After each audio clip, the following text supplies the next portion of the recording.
If your company's purchasing volume is not large enough to require all the features of Adagio purchase orders, you can choose to enter receipt of goods in Adagio inventory. To open Receipt Transaction Entry, either click the Receipts button on the toolbar, or from the Transactions menu and the Receipts submenu, select Enter Receipts. This screen has a list of all receipts that have been entered or imported, posted, or completed and have not yet been purged. This grid supports filters to display only those receipts that meet defined criteria, or assign color to rows such as by status, location, or other methods. When you want to locate a specific receipt and this list is long, a Find button allows typing in the number or using a Smart Finder search to get it. If you want to create a new receipt that is like one already listed, the Copy button will start a new transaction with all information carried over, which can be edited prior to saving and posting. If you select one or more consecutive receipts on the grid, a Listing button is available to print a report with relevant transaction information. To view a receipt without making changes, you may click the View button to open the screen in inquiry mode. Or instead, use the Inquiries menu to open the entire receipts list in view-only mode. Or click the Edit button to make changes to a receipt not yet completed. Or click the New button to start a new receipt. Many of these buttons are controlled by security to allow access to some but not others. And when a receipt is edited, no other user can edit or post it at the same time. Receipt Entry has 3 screens on separate tabs. The Header tab has the receipt number, which must be unique and can be automatically generated using a predefined reference format in the company profile. The vendor code can be selected from the list maintained in Adagio Payables, which also loads other information, such as the name, terms, tax group, and contact. If you wish for an invoice to be created in Payables for this receipt amount, enter an invoice number here. If the receipt does not need to have an invoice created, it is possible to enter a vendor code value that doesn't yet exist in Payables, if you allow invalid vendors in the company profile. The location code will be used as a default for newly added items. The default purchase tax status is set in the company profile and determines if tax will be calculated for the receipt. And if Adagio Doc Store is integrated, you may attach and view PDFs directly on the transaction. The second tab allows usage of any transaction optional fields that are defined in the company profile, and entering or adjusting item details. When adding a new item, either type in or select the item number, or use the Item Find process to search for items by either number or description. Enter the quantity received for the receipt and the unit of measure it was received in, which defaults from the item's costing unit of measure. The unit cost will default from either the item's most recent cost or one of the user-defined costs, as specified in the Receipt Options area of the company profile. Either the unit or extended cost may be changed. An item tax status determines how much tax is calculated, in conjunction with the vendor tax status, and defaults from the item setup.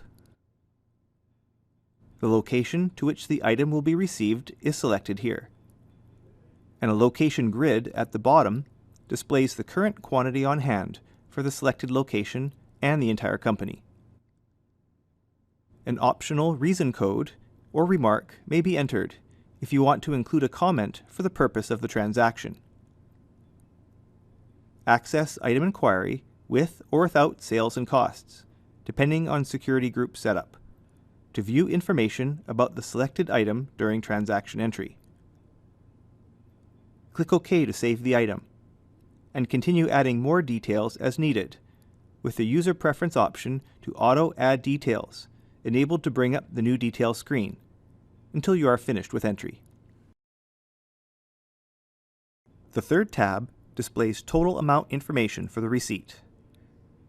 A vendor discount percent or amount may be entered, as well as an additional cost, such as for shipping or duty costs.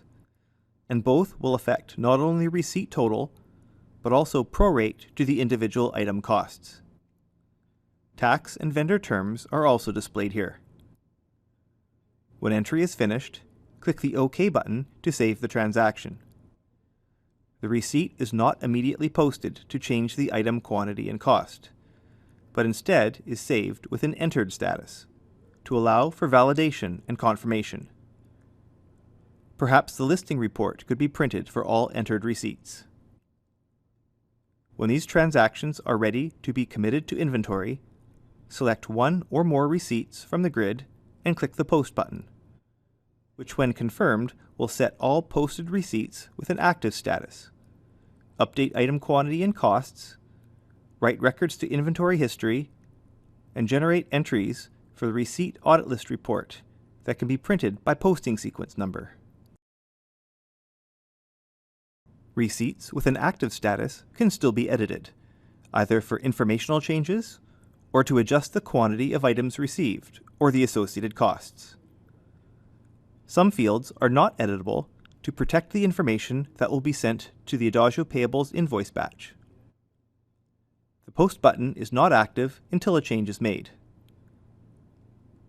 For items, if you change the quantity receipt to be either 0 or a smaller number, this will be saved as a receipt return transaction in history, and a credit note will be created for payables.